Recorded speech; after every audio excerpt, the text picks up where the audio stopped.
I'm very grateful and super lucky. I never really went through the stage of not having those followers. I just gained them so quickly. I Mhm. didn't realize that it was very rare, to be honest. It wasn't something I was expecting whatsoever. It blew up. Bringin It Backwards. Hey, Jade, how are you? I'm good. I'm good. How are you? I'm doing well. I really appreciate you taking the time to do this today. I appreciate it. Yeah, of course. I'm excited. Awesome, awesome. So this is a podcast about you and your journey in music, and we'll talk about the new song and the music video and everything you have going on. All right, perfect. Sweet. So talk to me first. Born and raised Vancouver. Is that what I saw? Yeah, I was actually born on Vancouver Island and moved to Vancouver when I was around 10 years old. But yeah, in the same area, born and raised there. What's it like? Like, what's the difference? I'm so unfamiliar with like pretty much everything because but as far as geography goes. But when it comes to Canada, like Vancouver Island, how big is that? Like, how many people are on the island? Like, how far away is that from actual Vancouver mainland? Yeah, it's an hour and a half ferry ride. Oh, wow. So it's not that close. No, not very close, but like definitely not super close, but it's pretty big. There's like a lot of cities on it. I'm guessing maybe around a million. I'm really So it's massive. It's well, not yeah, like it's not not like this like a little small, tiny no, island on there. no, it's the capital. Victoria is the capital of British Columbia. Okay. I think I'm pretty sure I like learned that in 5th grade. I'm not 100% sure though. Yeah, but obviously not important of information. Yeah, that's cool. That's so cool. So on this, you lived there until you were 10, and then you moved into Vancouver itself. Yeah. Okay. So growing up, tell me about growing up there. Honestly, it was a big change because living in Victoria, first, that's where all my family is. And I grew up with my family. We all lived in the same house with my cousins and my uncles and aunts and everything.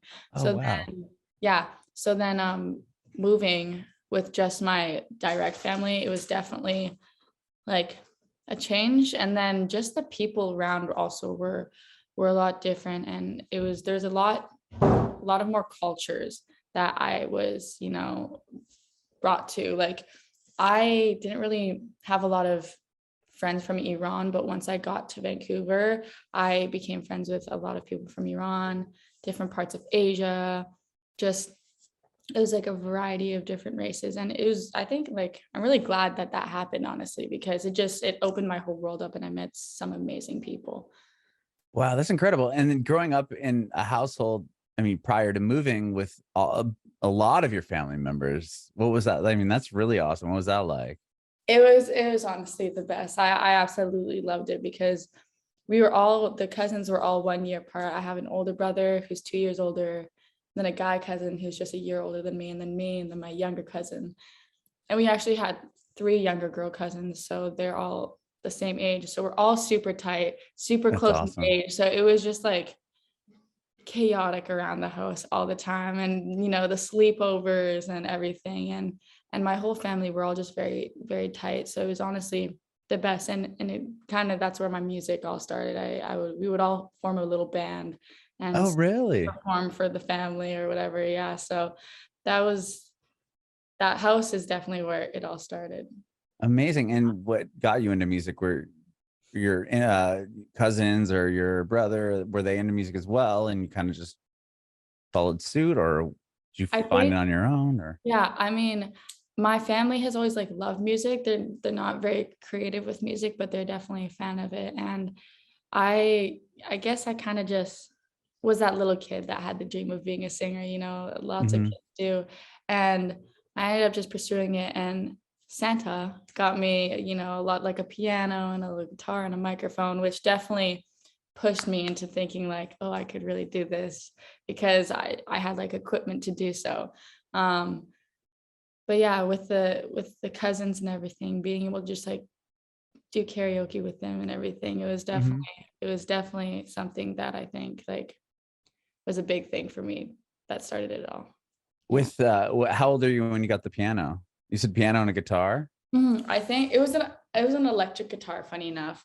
So I definitely wasn't playing that at all. But the piano I think I was probably like eight Wow. or nine, yeah. It was like it wasn't like a grand piano or anything, but it was definitely Like a keyboard or it was what kind was of it? like a keyboard, but it Okay. wasn't like I don't know how to explain it, to be honest. It was That's fine. better than a keyboard, but not like a grand piano or anything like that. Sure. But it was I still use it to this day actually. I didn't use it for years because I didn't know how to play and I wasn't put in any lessons or anything. And then once I started teaching myself, I was like, "Oh my God, why am I not using this thing? Because it's amazing." So I still use it to this day and I write most of my songs on it actually. Really? Yeah.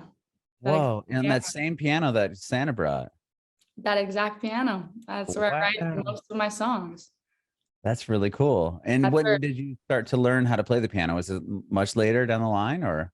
Yeah, I mean, the f- I got another little keyboard because once I moved to Vancouver, my dad stayed in Vancouver Island, Mhm. and for I think it was my grade 6th birthday, so I was around 12 or 13. He got me a keyboard for my birthday, and just one that'll do the trick. And I just had it in Right. my room, and I was like, I rewrote Stay by Rihanna, and that's when I realized I could write songs. So I thought I want to try writing my own songs.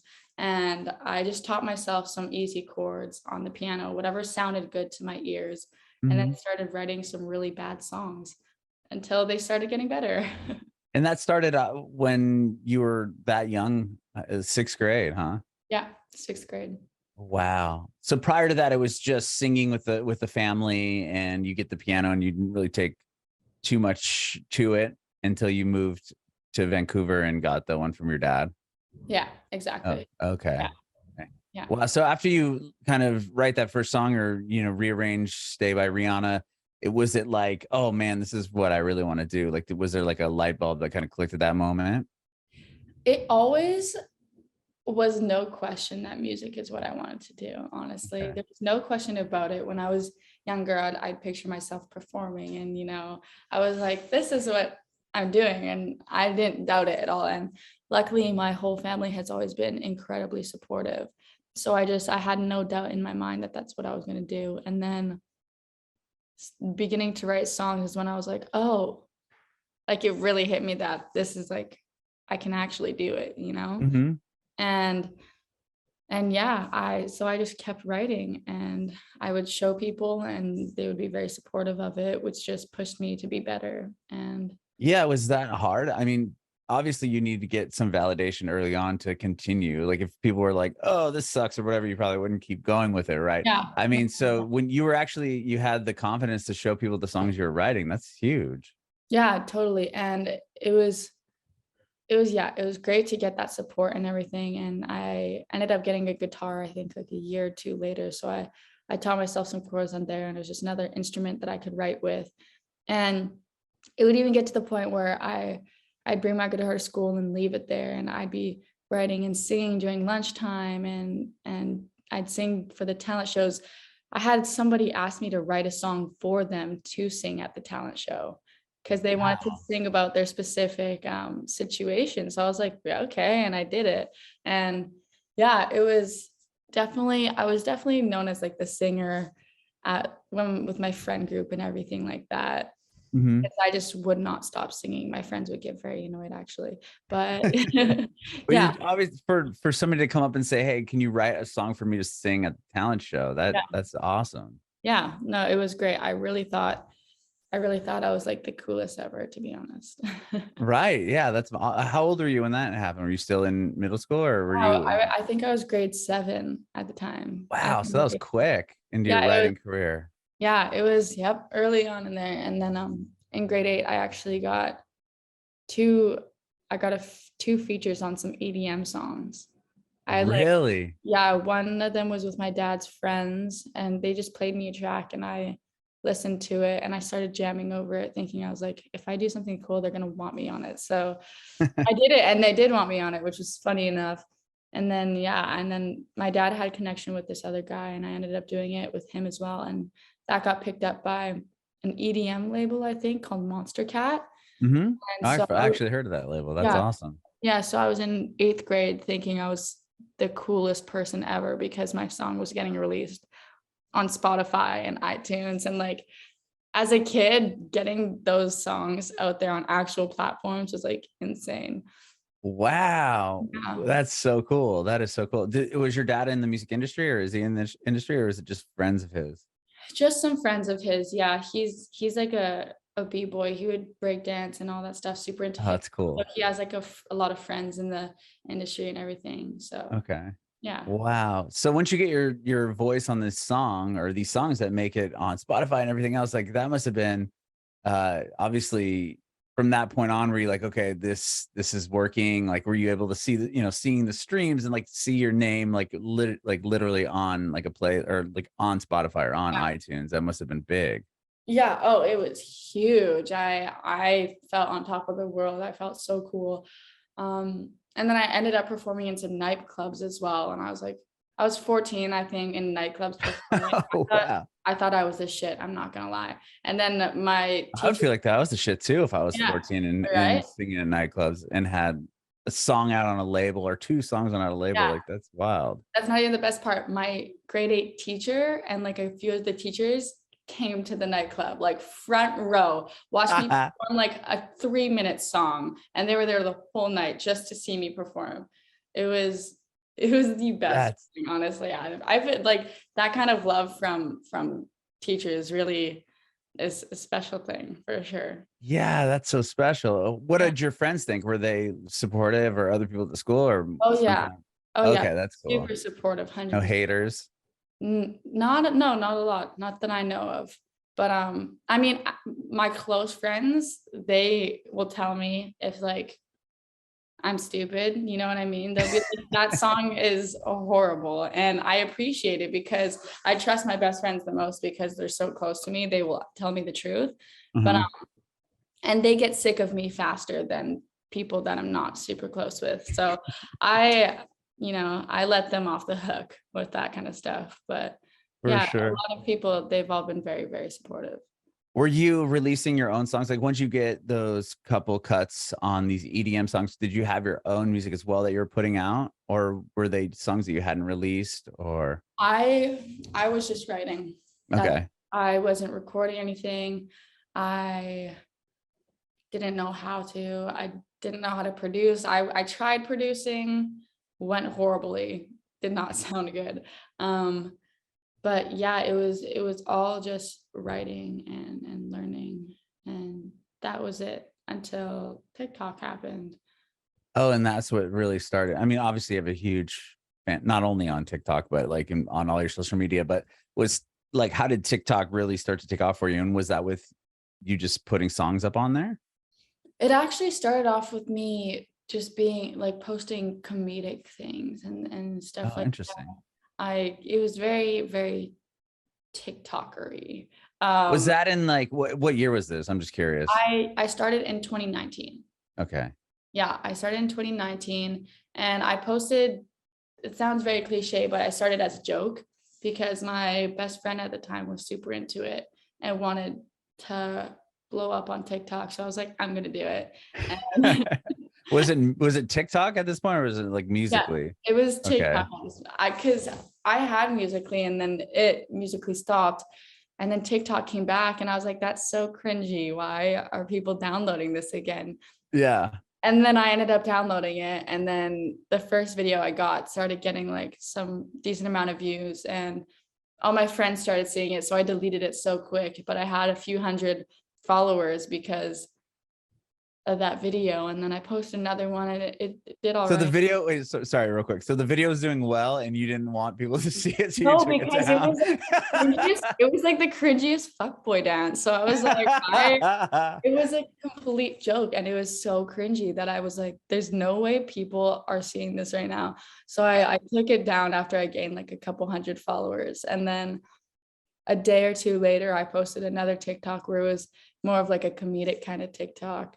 And that one got like over 1 million views, and I just gained like 10,000 followers or something like that. So, and then I was Oh like, man. oh shit. So I kept rolling with it. Oh, of course. Like, what was it like to see that number? Like, was it really quick when it was happening? Did you just throw this video up and then it's like overnight Yeah, it's going wild? That's yeah, so crazy.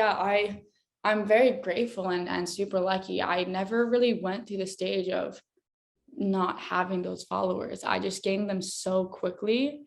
I Mhm. didn't realize that it was very rare, to be honest. It wasn't something I was expecting whatsoever. It blew up, and I gained like 10,000 or something followers, 20,000 followers. And then I just kept posting and posting. And the next thing you know, and I was very open about being a part of the LGBTQ community as well on there. Mhm. And so that was some stuff that I was posting. I tried to incorporate like a cover every here and there because I wanted people to know that I did do music. Um, because in my head, I kind of was thinking the strategy could be like gaining a fan base and then converting it into music. Yeah, that's My goal has brilliant. always been to be a musician, not to be like Right. A TikTok. social media. Right. Well, that's never been my cup of tea, but I knew that it was an amazing way to get into the industry and everything like that. So once I Mhm. hit 40K, I actually called up my dad and I had to come out to him because I was like, at this point, people are like posting me and tagging me on Instagram. So he's going to find out either way. So I told him, Oh, he didn't know. no, he didn't know. And I'm over here telling thousands of people, which was so funny. So I was like, I think it's time that he knows. So I told him. And then Was that part had to be was that a tough conversation, or did you just did you know it wouldn't be that big of a deal, or? no, I knew he was gonna be okay with it. It was definitely like I'm very bad at being vulnerable, so I'm very bad at having serious conversations. Uh-huh. So I think that part was definitely scary, and it came as a shock at first for him, which is okay, but he was totally very supportive, very loving. So I'm very, very grateful for that. And then we just ended up talking strategy, to be honest, about how it'll be good to get in the music industry. So we kind of had the same mindset and everything. Yeah. Yeah. It's interesting that you said that you're it's hard for you to be vulnerable because you were going on, not only you were going on this app and being vulnerable to thousands, you have this huge fan base at this point, Huh. or even then, I mean 20-30,000 followers. And then also the lyrics that you write, like the songs that you write, are really vulnerable as well. Do you feel like it's easier for you to just write it out or just put it out than? Oh yeah. Yeah. Yeah. I can't talk about it with on like one-on-one or with, like a small group of people. I cannot talk about my feelings. I'm the worst. I've even tried therapy and it's just I'll start cracking dad jokes. Like there's no me getting at things out. So writing songs is definitely like a way that I can express how I feel and let people know how I feel. So that's kind of like with my girlfriend and I, that's kind of like my love language. I'll write her song, because Oh yeah. I don't know how else to express it. That's just my way of doing it. Mhm. Yeah. So you're kind of incorporating, you're building this fan base obviously on TikTok, and then you're kind of incorporating covers in there, and then do you start incorporating your own songs to see how that might work? Yeah. No, yeah, totally. I think I posted like a cover every here and there, and I had one cover that was doing pretty well, but nothing really happened with that. And then it wasn't until summer 2020 Mhm. where, yeah, summer 2020, where I posted a cover of The Village. Couldn't tell you who it was by, or maybe that's who it's by. I don't know, but I posted a cover of this Okay. amazing song and it blew up. And that's when I started getting messages from labels and other people in the industry. And I got asked to record some demos, and that's what happened. And everything, I met my producer and everything kind of just took off from there. And I met my amazing team, which Uh-huh. was during COVID and everything, which was insane. And I'm super lucky and grateful because everything just fell together so perfectly, honestly. But Yeah, at least, I mean, since it was a cover song that did well, and then people are reaching out to you, it's I mean, it must be so helpful, obviously, to be like, yeah, but I also write my own songs, right? Instead of they're like, oh, this person can sing or they can perform and they have this platform, but it's like, Yeah, I do, but I also can bring this to the table. That must have been such a game changer for the people reaching out too. Oh yeah, 100%. It was definitely something that I honestly take pride mostly in my songwriting. Mhm. Like I think my singing, it's decent and everything. Good. No, I know, I know I could be a lot better at that, and I know there's people that are way better than me, which is, I'm totally aware of, but songwriting is something that I take a lot of pride in. It's just my songs are like my babies, honestly. So yeah, having that in my pocket was definitely uh great for me, and Yeah. it worked out And then well. coming out, it was Constellations your first song that you released Yeah, at, your first original song. yeah, Oh wow. And then coming out the gate with that one. I yeah, mean, it could have went two different ways, right? Especially with TikTok, and not even with TikTok, but people like, you're like, okay, I'm doing these covers, and I did this cover that did really well, and now I'm presenting my own song, which was that hard to do. I mean, to have a big fan base of people that are used to seeing one thing, but then to be like, and then here's my original. But obviously, it killed it.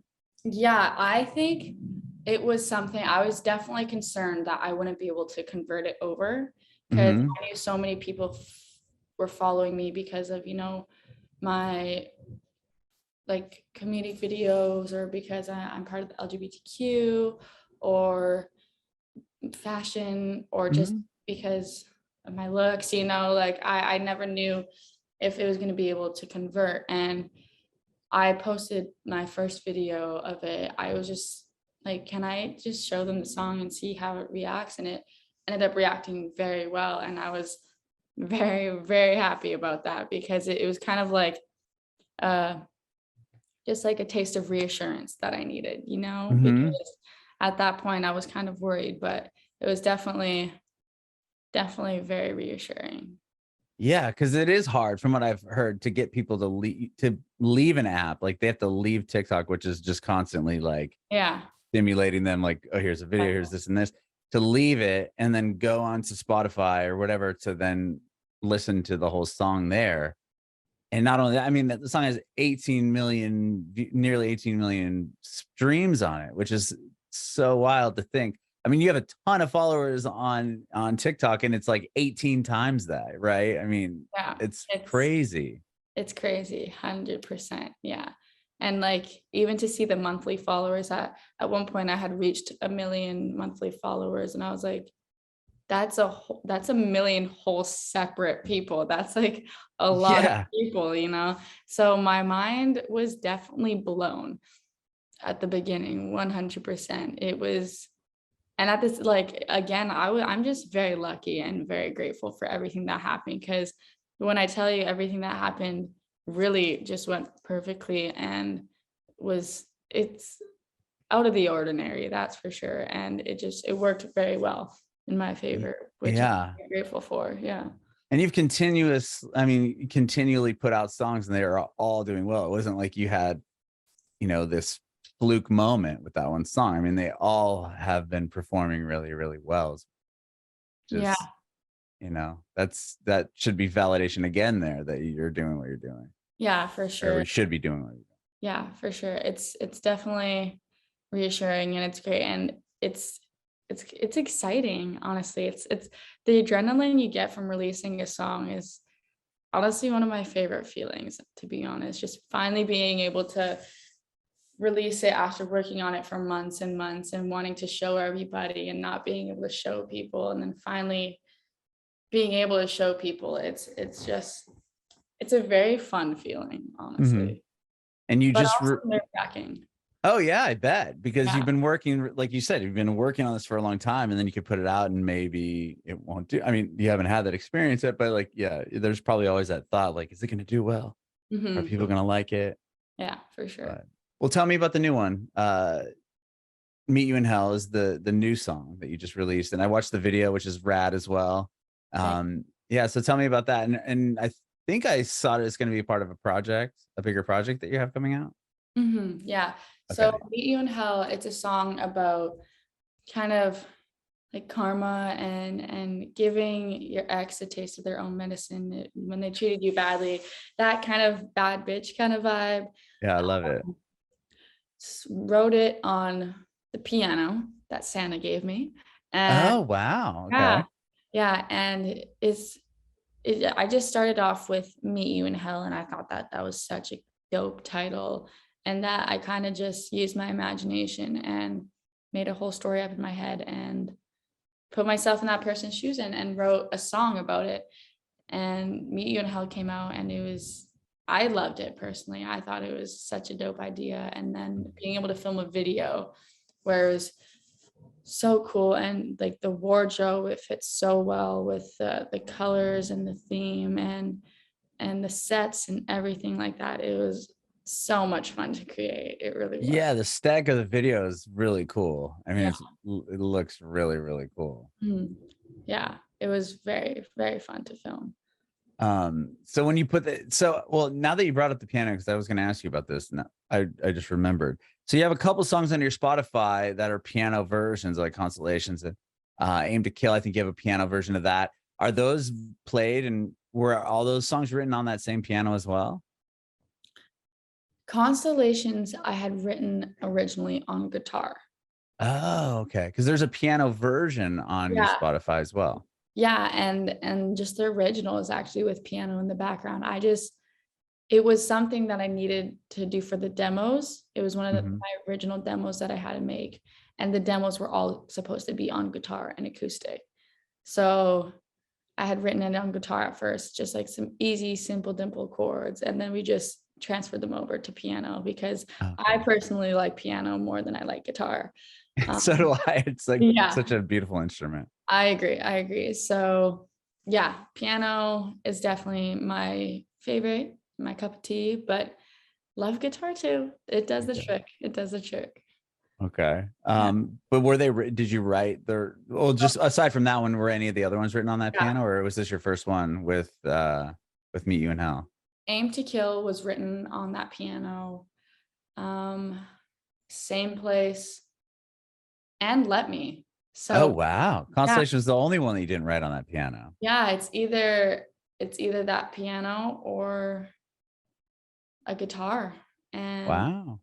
Yeah, these ones have all been piano. I have little phases. I have piano phases, and then I have guitar phases. Okay. Clearly I was in a piano phase. Yeah, for a bit, yeah. And I saw you have this beautiful billboard up is that in Toronto? Yeah. How cool is that? It's so sick, honestly. I mean, I couldn't even imagine seeing that. Like that. What was cool? I mean, that must have been up there with getting the 1 million views on that first video.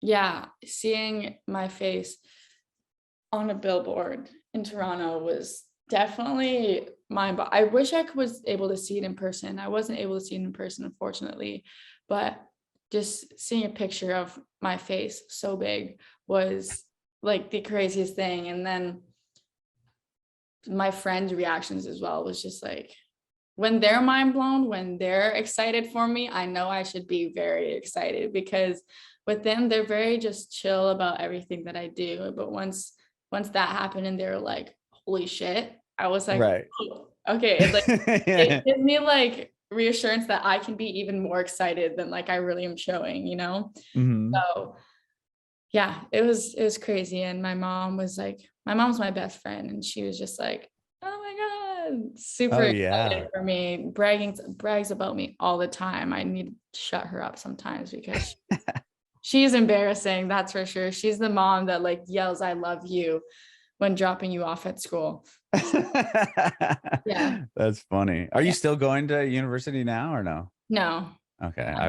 Not the school type personally. I wouldn't either. Like, check out this billboard. Exactly. I feel like stuff like the billboard, or like I've talked to other artists that have had, get nominations for, different awards. It's like those are the things that the parents, like, they don't probably understand the 1 million follower thing as much as like, and there's this, the billboard, like that's just like this.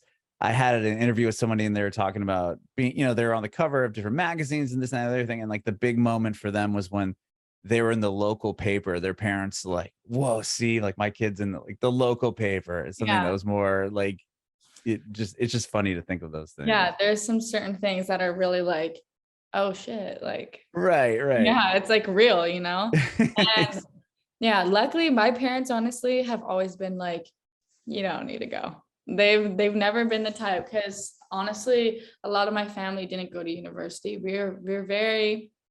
My family is very odd, to be honest. But I love them, and they're super supportive of me. They knew from the beginning. Honestly, I think they knew before I knew that I was going to be doing music.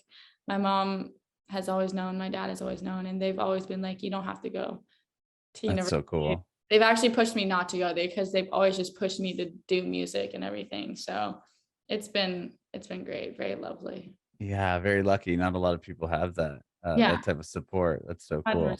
I'm very, very lucky. So do you have like an EP or anything you're working on? Yes, I do actually. I have an EP I'm working on. I'm very excited about that. I'm just very excited, honestly. It's like my first little project, Yeah. And it's exciting.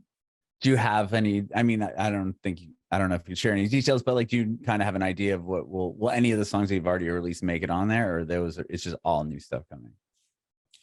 Some of my the other songs are going to be on there.